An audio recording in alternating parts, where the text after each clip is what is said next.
Is mean change from baseline in a sign and a symptom an acceptable endpoint for primary approval?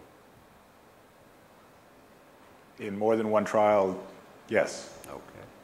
And would you also comment on the statistical implications that have to be part of that process?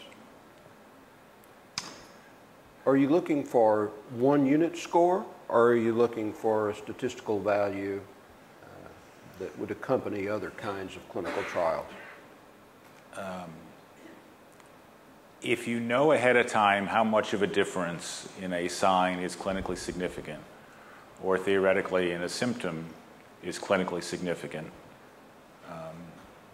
that's where we've tended to talk about one unit change, because we've very frequently defined a number of the sign changes as being one unit at the clinical significance level.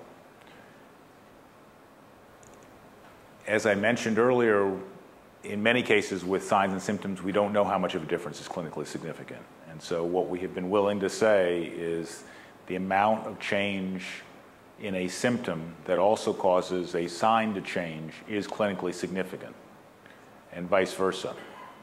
So all you need to do is demonstrate statistical significance in both a sign and statistical significance in a symptom, and we'll use those to cross one another and say they're each clinically significant.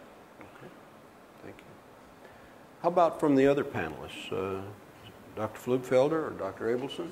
Anything that you gentlemen would add to the perspectives on the quantification of change as measured for signs and symptoms in a clinical trial?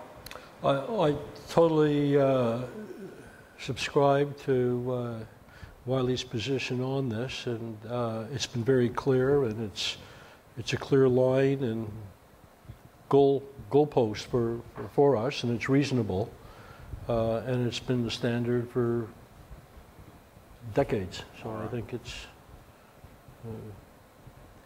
constant and fair.